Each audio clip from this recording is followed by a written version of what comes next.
Little fun touristy stuff, you know? Because I got to actually drive, yeah, like, you know what I'm saying? I was like, if you've never been on a bidet, hold on. they highly suggest Highly is crazy. that you get your booty on a bidet. The best Organic. beef we've ever tasted. For some reason, I felt so highlighted and elated and like illuminated in Tokyo.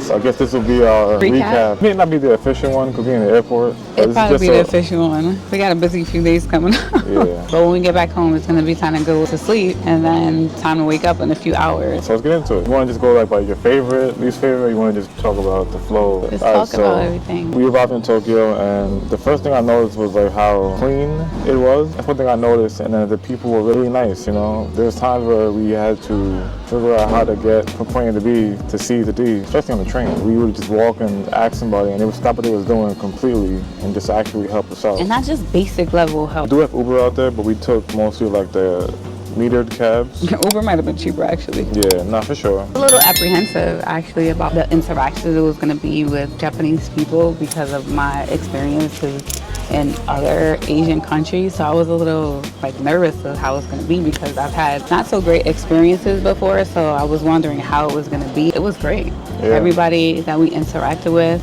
was very, very nice and helpful, as Babe said. I love that the girls were like loving on me as well.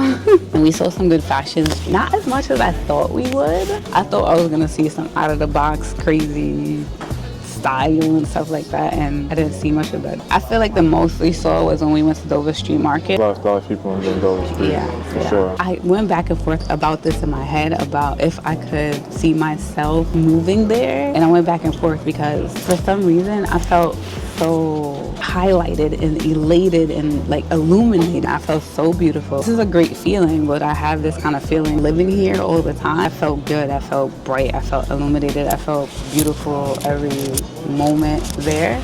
And if that is a feeling I can have all the time, why wouldn't I have that in a place and living there and feeling like that all the time? It's something I'm going to look into and unpack and see and keep note of to see if any other places that we go to, I would have that feeling. For me, I really enjoy like the deals on shopping. You know, I'm not really a shopper per se. My wife is, but I can see how like if you go there with a nice bag, you come out with like 2 suitcases full of just heat. I was about to pull a trigger on this Prada item. We don't have any space. We literally could not buy anything because a situation happened before we left with our suitcases and we didn't have space to buy anything. My plan was for us to have one full suitcase empty so we can buy whatever we want. We just fold that suitcase up, and so that didn't happen because of our situation with the suitcases before we left. So we only had the suitcases that we had, 3 suitcases, and they were already packed. I also really enjoyed the cultural aspect. We covered a lot in every day we did. Like the first 3 days, we was definitely like sleeping, chilling. But after that, we picked it up and we got to it. And we probably did like 10 things in a day. Could have been small, we did something, you know? Yeah. And we still got back to the hotel to enjoy the hotel, enjoy the vibes of that. I enjoyed going to like Shibuyacrossing and seeing that. I enjoyed doing the go-kart racing, like little fun touristy stuff, you know? Because I got to actually drive, yeah, like, you know what I'm saying? I was like, so that was fun. Exploring the temples, the little cat temple that they liked, that was dope. All that stuff was cool, man. And the biggest thing for me was how nice everybody was, you know? Whenever I see a tourist in New York, I think I'm gonna be a better New Yorker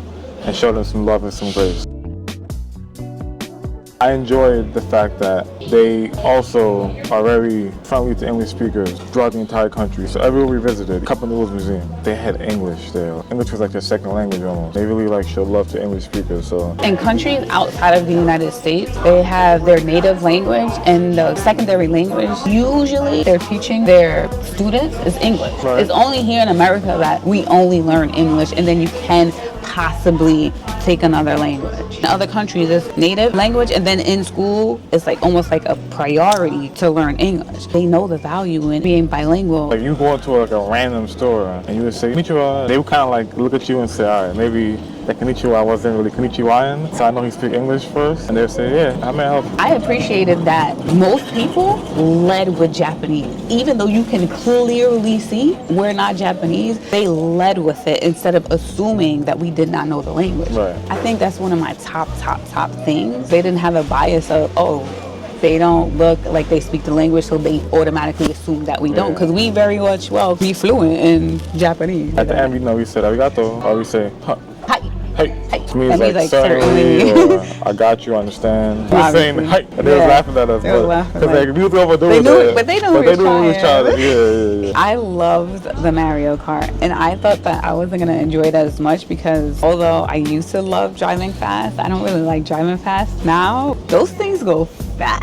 Yeah. They go really, really fast, and we were in the middle of the city I want to of go the street. faster, but you know. Faster? Nah, we was doing at least 40 in a go-kart. 40 don't seem fast, but in a go-kart, that was really fast. And there's traffic everywhere. Yeah. The go-kart was like this, and this car was about to hit it. I was like, oh no! You know when you play a racing game, you play on a regular level, that was like Turks and Caicos. There's always a racing game where you got the city level. It's like some random big city and just like cars in there. Or even like Mario Kart, that level with the highway. Oh yeah. Yeah, so it makes it a little more fun, you know, it's more challenging. And I was just like, this would be so cool if we could shoot out the shell. Or like grab the throw mushroom. bananas. Yeah, throw a banana. It would be so fun. The people in Shibuya was just showing love. The kids was waving, adults was like waving, taking pictures. They're probably like silly tourists. Or the heli. What the Helicopter. The traditional experience we had. I was gonna go there next. The ryokan. The ryokan was fire. I was on a traditional Japanese bed. That was a dope experience. I was just admiring like how some people actually live like that. I was just sitting there like, wow, this is interesting. The room was small, yeah. Like I could run to one side of the room in a second. That was dope. And it just made me appreciate how much space we have, you know? Food there too was really good and fresh. I don't think we had any bad food besides the McDonald's. No, that McDonald's was trash. How was it for you? The ryokan? Yeah. I really enjoyed that. I love how calm and peaceful it was. And the interesting thing to me is it was still in the city. Yeah. Not in the main part of the city, but it's still a city. It's still buildings. It's still a lot of people. It was very, very quiet. It was peaceful. I enjoyed indoor-outdoor shower situation. That's one of my favorite things. I love the breakfast. Yes. I love the private traditional breakfast experience we had. I love the private dinner experience we had with them as well. That dinner was fire. I forgot about that. So we had two different kind of traditional Japanese experiences. We'll talk about the second one after this, I guess. That one, it was more meat-based. Ooh, it was so yummy, yummy. Having that meat, that pure, I don't know, it felt like non-GMO. Free range. Meat, like the best Organic. beef we've ever tasted. It was cooked in different ways. It was Are you looking for the assist? Lightly dipped in broth. It was lightly boiled, and then it was kind of roasted. Or she went to the side on the fire. Yeah, like there was so roasted. much going on. I don't know. It's cooked in many different ways. It was but so good. So good, yeah. So good. I love this so much. The matcha out there was matcha, and then I Yeah. really enjoyed the matcha out there, for real. Babe did have his matcha moments. He's a matcha now. For sure.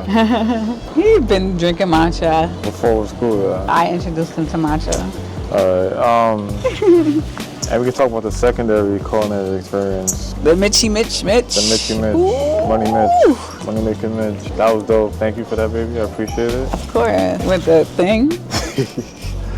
The king So we sit crab. down, the crab is there. I'm like, okay, so we So doing? wait. Babe had no idea what he was about to experience. and this is one of the things I really wanted to do here. Our goal is wherever we go to Michi if they have one, and so of course we got to go to the best Michi out here in Tokyo. And Babe had no idea what he was getting into. Have you ever seen that experience or anything like that? On some islands like in Jamaica. No, he didn't see it. He didn't see it on IG. No, he didn't see it. And I was excited that he hadn't seen it because I wanted to fully surprise him, have him be there and not expect what was going to happen. And then the chef opened the door. He came in with a crab. What do you think?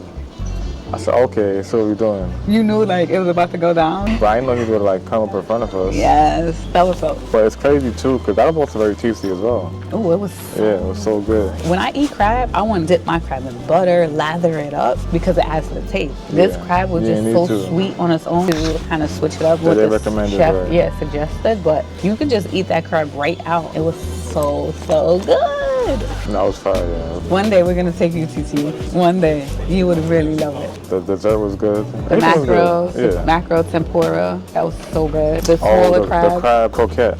That was fire. Oh yeah, Babe liked that. I liked it too, but I was full at that point. But they had the large king crab and then the smaller crab. The hairy crab. Oh, hairy crab, right. Harry Styles. Wait, the hairy one wasn't the large one? Harry Potter, no. Okay, so we had the king crab. Prince Harry. Yes, and then we had the hairy crab. They were both so good. I like the larger one better, but just I'm done. Just the taste of the larger one I liked better, but they were both really good. The larger one was a little more sweeter. Yeah. Right? So I guess we gotta transition naturally to McDonald's. Babe's favorite part of the whole trip. Oh my God. For Babe not to like something, that means it ain't good. But to be fair, we're not McDonald's consumers, you know what I'm saying? So maybe it's just McDonald's. Maybe it's just us, yeah. Japanese McDonald's. But we went there, man. Nah, that wasn't it, man. Yeah, but when we went to Colombia, it wasn't bad. It wasn't it either, but it wasn't bad. Yeah, but our taste has like elevated since then. But yo, it was bad, yeah. Not even the chicken nugget was good. It just tasted fake. The chicken nugget tasted so fake to me. Everything tasted fake. Yeah, there was one sandwich at the teriyaki joint that like the chicken was a little bit more premium. It was still bad chicken, but it was more premium than the nugget. So I was like, all right, it's all white meat. Took a few bites of it, and it was like I could have did that one, you know. Everything else was like, Yeah, it wasn't good. The matcha shake, how was that? It was, it wasn't really good either. But you know, it was still experience, you know. We tried it, didn't like it, and that was that. If you got to talk about the Ichiran ramen, that ramen was slamming. It was so good. Oh my God. Even like the experience where you're sitting down and you're like in a booth and window goes up, the broth itself, ooh. So flavorful, yeah. The egg, the boiled egg, the inside was still how I like it. When it went into the hot broth, it kind of solidified the outside but kept the inside. It just took the taste over the top. Woo! I loved it. And then the cuts of pork were so good. The noodles were like, I don't say al dente, they were cooked perfectly. It was a lot. Nah, it was good. People do say there's a lot of vintage designer shopping out there. I don't know, man. I think there's a lot of fakes out there, man. I'm not the person that's buying a vintage bag from a vintage store. You try to get it from a real, all of that. They say you're getting fake too. So you gotta buy it from the actual store, but you can't get vintage ones from actual stores. So I don't know. I'm about to spend $10,000 on a bag and then it's not a real thing. Like you ever go to like Fordham Road and then you see the stores that have the I don't sneakers. go to Fordham Road. Okay, but there's no, that's fair. I've never been in the store on Fordham Road in my life. Besides Fordham Road, there's many stores like this where they have the shoes wrapped up in the damn plastic like a sneaker foil. store? A lot of those shoes be fake, yeah. Really? Yeah. Damn. Yeah, and you gotta think too, right? Yes, Louis Vuitton is a big store, right? But there's probably thousands upon thousands of Louis Vuitton bags for sale. In that store? Pristine condition. No, all over Tokyo. In pristine condition. So how could everybody get one? Come on, man. You know what I'm saying? You gotta, stayed at 4 different hotels. That was fire. How would you say your experience was in staying at multiple hotels over one trip? I actually liked it. Yeah. And I got to see like the highs and lows. I got to see what the hotel would I stay in one hotel if I was to go to again, you know? Yeah. We stayed in 4 hotels or 3? 4 hotels. 4. This is a first for us. All 4 hotels were like good in some capacity. They had something to offer. The more luxury hotels had definitely some dope facilities. And the ones that we stayed at last, like that one had a really good food option. Yeah, we're gonna recommend the hotels that we went to because they were all good, I would say. I enjoyed the I enjoyed the facilities, like the bathroom in the first hotel. He's not only a matcha man, he's a matcha bidet man. Jesus Christ. He loves the bidet. Babe loves the water getting splashed in his butthole.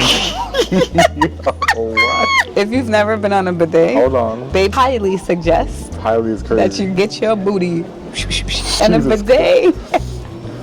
It's more than just that, yeah. What is it? Oh, his balls too. Your balls too. That's crazy. This is what it is, yo. When you go to the toilet, you can press the button to open it up. And when it opens up, it does a light cleaning. Not of your butt, of the toilet. Right, the toilet. The seat could be heated or chilled. Oh, it could be chilled? It could be chilled. Damn, I didn't get chilled. Why you didn't tell me that? I only had heated. You come to the master. The master bidet. The master bidet, man. I don't even like a warm seat. You had me having a warm seat the whole time. You chose that. So disgusting every time. But it wasn't warm, it was hot. Yes. It was a hot seat. I don't like hot or warm toilet seats because it lets me know that somebody was on there seconds before me. From my experience, when you go through the toilet, it's not cool. Somebody's hot was already on that toilet. So every time I sat on a toilet in Tokyo, in my mind I was like, somebody's butt was just on here. But you didn't tell me it was a cooling option. I didn't know that. What was to it? I would have been nice and icy on the cooling option. Yeah, so then there's that. Obviously the head bidet features, you know, that's cool. A better experience when you go to the bathroom. There's some things I liked a lot about Tokyo, and there's some things I don't know if I'll ever be able to get with. Some of the things for me that would hold me back from relocating there's not much diversity. It may be like diversity that we can't see, that let me speak for myself, that I can't see at the surface level. Everybody pretty much looks the same, whether it's their style, whether it's their skin color, whether it's the hair, whether it's the makeup, whether it's the guy's hair. Everybody pretty much looks the same, and I don't know if I would love to live in a place where the majority of people look the same. Those were just things I was thinking about as I was thinking if I could relocate there. I'm just thinking, when we're gonna go back? Yeah, I don't know. I really want to go to Kyoto. Highly recommended y'all go to Tokyo, man, if y'all could. That's on a lot of people's bucket lists, and yeah, just be prepared to do a lot of walking, possibly. Do some touristy kind of things. Yeah, for sure. You know, you're a tourist in that country, and just know that the people will definitely embrace you and show you love. Baby, you don't really like being a tourist, right? No, I do. Oh, okay. I think it's good to be a tourist in many places and experience absolutely touristy kind of things, but also experience some cultural kind of things. Like we did the ryokan, we had a traditional Japanese breakfast, traditional Japanese dinner, experience some cultural aspects as well. We went to the temples, we went to the shrine. We went to Disneyland, and we also went to Disney Sea. That was cool. Definitely a big experience. We'll wrap it up here, man. Yo, Tokyo was fire, Japan was fire, and we have to go to come back again. Stay in Tokyo for a day or two, then go to Kyoto for 2 days, then go to Osaka for 2 days, come back to Tokyo, stay a day, and get out, head back to New York. Also gonna say this right now, if you don't have global entry, you're traveling somewhere outside the country. Come close and say that, Big Nova. If you don't have global entry, you need to get global, my friend. You need to get global entry. You have to. It's $100 for 5 years. It is just a game changer. And if at this point you have traveled before and you don't have it, what is you doing? Please get global entry. What this allows you to do is come into the country by just scanning your face, and that's it. That line is usually way shorter than the, I don't even know what it's called, the regular customs line. It's only $100. Let me not say it's only $100. It is $100 because to me it's only, to somebody else it might not be only. It just allows a smoother process unless you don't mind waiting online for 2 hours. I don't want to wait on the line for 2 hours when I can come right out, get my bag, and keep it moving. I'll be home in the time you still on the line. You know? Unless, I don't know, maybe you don't mind standing on lines for hours. I don't want to stand in line for hours, so I'm trying to give you this gem so you don't have to stand in line for hours. If you want to, stand in line for hours. If not, get global entry. It's an easy process. I'm not sure if you have any priors or anything like that. You can get it, but try anyway. Here we are sharing the information so you can have the knowledge and have that access as well, right? We are going to end this video right here. We had an amazing time in Tokyo. I would say it's one of for me, a top trip. I don't know about for Babe. For sure. So stay tuned for our next trip because I already know where we're gonna go. I already know where we're gonna go. And I want to give a big shout out to my baby because without him, this trip would not be possible. He makes sure that I get every single thing that I want, and I want us to go to Tokyo so bad. He made it happen. He works really hard to make things happen for not just me, but for us, and I appreciate you. What? That's like you do when I'm trying to tell you I appreciate you because I said I'm ready for the next trip? What I did? Yeah, more money. If you like this video, make sure you give it Excuse me. Don't do my part. Trying to close my video so I can start talking about my next trip. Stay tuned for the next trip. Style Squad, y'all know we go to the great hotels. We experience great things of the trip. The next trip might be a little chill vibe because we were like ping, ping, ping all over the place. On this trip, we'll figure it out. But stay tuned. The next videos that we have coming up will probably be some weekly vlogs or things happening that we're doing in New York City because we're going to be in our home city for a little while, right? Absolutely. Stay tuned to see what's up in the next video. If you like this video, don't forget to like and comment and subscribe. If you want to see another video, every time we drop another video, don't forget to tap that bell, Style Squad. Tap that bell. don't forget to get your global entry. Thank you for watching. We love you. Peace.